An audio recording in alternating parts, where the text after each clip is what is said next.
Hoy les voy a hablar acerca de lo que es el iuisnaturalismo en contraposición de lo que es el iuispositivismo. El iuisnaturalismo, iuis significa, es una palabra latina que significa derecho.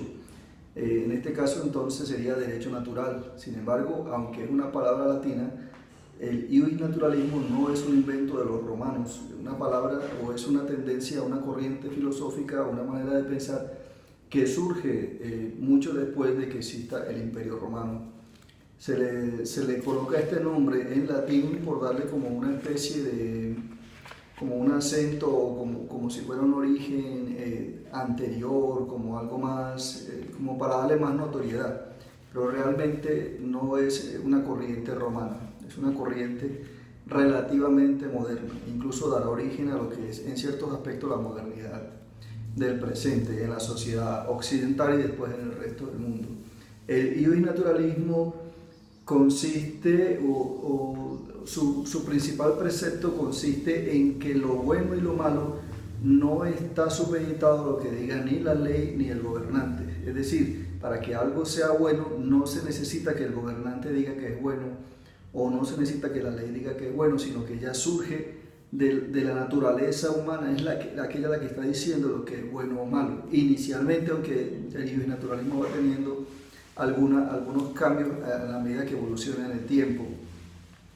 A diferencia, por ejemplo, de los pensamientos de Maquiavelo, Nicolás Maquiavelo, el italiano, que él postula o presenta unos postulados que hablan de cómo debe ser el gobernante y que tienden hacia el nacionalismo, hacia formar el Estado, hacia mantener el poder. Recordemos que Maquiavelo es el que dice que el gobernante, o sea, en ese caso el príncipe, debe ser amado, pero preferiblemente temido, porque el amor se olvida, más el temor permanece. Sin embargo, dice él que en ningún caso el gobernante debe ser odiado, no lo recomienda. De todas maneras, todo el postulado de Maquiavelo tiende hacia, es de una sola persona, tiende hacia el Estado, hacia cómo conservar el Estado, cómo conservar la nación, y lo formula él. El iuisnaturalismo, en cambio, no es formulado por una sola persona, sino que es la suma de diferentes personas a través de muchas partes en el tiempo, a través de surgen en varios diferentes lugares del mundo y en diferentes momentos. No se puede decir que hay un solo autor iuisnaturalista, como en el caso de Maquiavelo, él sí postula, él solo postula como esa corriente ideológica que dará lugar a varios cambios políticos, etc. En el caso de Maquiavelo y también el iuisnaturalismo. El iuisnaturalismo surge en Europa y se extiende hasta el resto del mundo, es allá, ese es un legado de los europeos. En él encontramos diferentes autores como Montesquieu, Jean-Luc Rousseau, Jean-Jacques Rousseau y otros más.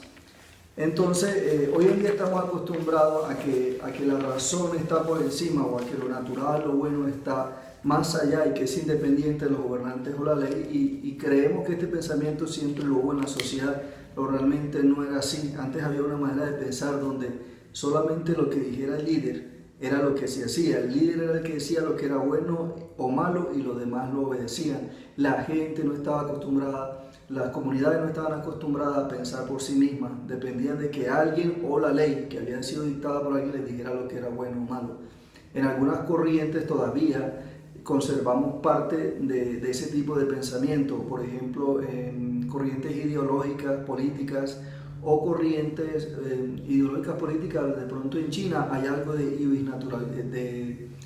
distinto al iuisnaturalismo, que es contrario, ¿cierto? En algunos países de África, en diferentes lugares del mundo, todavía se encuentran rezagos de que el pueblo o que la gente, el mancomunado social, depende de lo que diga la costumbre, por ejemplo, o una figura de autoridad que puede ser religiosa o política, o que lo diga la ley. Si la ley lo dice es porque así es, si la ley lo dice, o sea, no están acostumbrados a pensar por sí mismos. Algunas corrientes religiosas podemos encontrar un pensamiento que todavía a veces no es iuisnaturalista o que tiende a degenerar fuera del iuisnaturalismo, cuando es lo que le llaman legalismo. El legalismo es ceñirse a la ley sin tomar en cuenta las condiciones humanas o los atenuantes que puede tener para que sea cumplido. El naturalismo entonces fue entrando al resto de la sociedad después de Europa en el mundo, y hoy en día relativamente el mundo es naturalista, o sea, toma en cuenta no las figuras de autoridad ni la ley como tal para regir el comportamiento humano. El comportamiento humano se rige, o la definición de lo que es bueno o malo se rige porque lo natural o lo intuitivo le va indicando al hombre. Sin embargo, el naturalismo evoluciona porque no todas las tendencias que salen natural son necesariamente buenas. Por ejemplo, hay una tendencia que puede ser hacia el incesto. Esto, porque sea una tendencia o un instinto natural, no quiere decir que sea bueno. Entonces surgen pensamientos como, por ejemplo, del filósofo del siglo XVI en España, de apellido Suárez. Él postula que no necesariamente porque algo sea natural es bueno, sino que dentro de lo natural tiene que ser a la razón. La parte natural que a este filósofo Suárez interesa es la parte que tiene que ver con la razón. En ese caso, el naturalismo no debería llamarse así, sino que podría llamarse, por ejemplo, irracionalismo. Es la razón la que indica. Dentro de los diferentes autores, la que indica lo que está bueno. Dentro de los diferentes autores, por ejemplo, tenemos lo del derecho natural antiguo. Ahí está Sócrates, Platón y Aristóteles. Recordemos que Sócrates empieza a tener es de los primeros, no se le decía con ese nombre, pero termina siendo un naturalista, o sea, dar un derecho que es natural, no porque que va más allá de la autoridad o de la ley, ¿cierto? O sea, que es la búsqueda de la verdad. De ahí que se da el paso de los sofistas a los filosofistas. Los sofistas eran los que dominaban el lenguaje, la manera de explicar una idea, y podían inducir a una persona de acuerdo a la conveniencia hacia lo bueno o hacia lo malo. En cambio, Sócrates busca por amor, por eso es filus, por amor a la verdad. Él busca la verdad en las cosas y no solo la conveniencia. Ahí hay un rompimiento entonces y pasan de ser sofistas a filosofistas. Sócrates es de los primeros que va en busca. Él es considerado como una especie él es como un mártir, porque entonces prefiere defender la verdad por encima incluso de la conveniencia personal. Y aunque le dan la oportunidad de escapar, cuando ya estaba apresado y lo iban a matar, él dice que no va a hacer injusticia buscando la justicia, que siempre va a sostener la verdad y que era preferible, para no dar mal ejemplo, entonces él permite pues que lo asesinen, ¿cierto?, en el juicio. Entonces Sócrates, Platón después también, y naturalista, es el que escribe realmente la vida de Sócrates.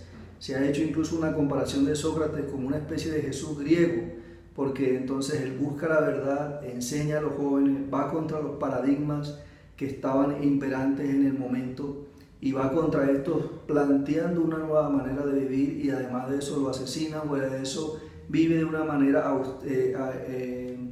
que le reprime como la riqueza, de una manera desligándose de las conveniencias de riqueza, y después lo asesinan. Y otros son los que escriben acerca de él, porque Sócrates mismo no escribe. Ahí como una analogía, digamos una analogía con Cristo, que le han hecho algunos idealistas. Platón entonces es el que escribe sobre Sócrates, y él postula, o podemos entender y conocer sobre Sócrates gracias a lo que escribe Platón. Entonces, dentro de los naturalistas o el derecho natural antiguo, tenemos a Sócrates, Platón y a Aristóteles. Después tenemos también lo que es la escuela estoica, que es Cicerón y Séneca. Ese es el derecho natural antiguo, que es el mismo naturalismo antiguo. Después viene el naturalismo que podríamos llamar clásico, que es los pensadores que les nombré ahorita, que están Montesquieu, Locke, Rousseau y Hobbes. Ellos de alguna manera van rompiendo lo que es el pensamiento o la manera que actuaba del gobierno, y entonces cuestionan y dicen que la verdad, la razón, la búsqueda de lo bueno está más allá de lo que hayan dicho una figura autoritaria o lo que diga la ley. En ese caso, por ejemplo, tenemos algunas maneras que podría... El naturalismo es objetivo, o sea, cuando algo se puede entender o no.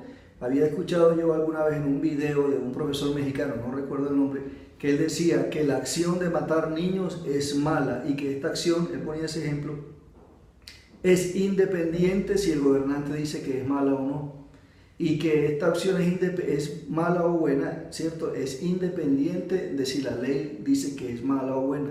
El matar niños es malo y esto es independiente tanto de la autoridad como de la ley. Y porque es algo objetivo, ¿cierto? Alguna vez algún pensador decía que lo que Dios decía que era malo, era malo. En cambio, por ejemplo, tenemos a Santo Tomás de Aquino, decía, no, por ser malo, Dios lo prohíbe. No es que porque Dios lo prohíba es malo. Es decir, aquí hay una diferencia entre lo objetivo y lo subjetivo, ¿cierto? Si decimos que si Dios prohíbe algo, entonces es malo, esto es subjetivo, porque ¿quién va a saber qué es lo que está diciendo Dios? Pero si decimos que algo es malo y por lo tanto Dios lo prohíbe, mire que ahí primeramente hay una definición de lo que es bueno o malo, y esta definición la estamos haciendo a través de la razón. Y la figura de autoridad en este caso está después del juicio o del